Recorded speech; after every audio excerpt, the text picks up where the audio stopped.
கொடைக்காளான். So இந்த காளான் வந்து நல்ல காளான், எல்லோருமே வந்து சாப்பிடக்கூடிய வகையில் இருக்குது. இதே இதை மேற்புறத்தில் வந்து பார்த்திங்கன்னா கருப்பு கருப்பாகவும் இருக்கும்.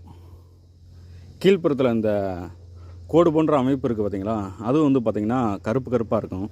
அதை வந்து கிராமப்புறங்களில் வந்து பேய்க்காளான் அல்லது நாய்க்காளான் அப்படின்னு சொல்லுவாங்க.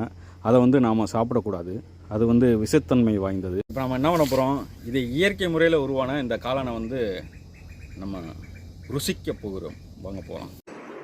டன்டடான், காளான் ரெடி ஆயிடுச்சுங்க.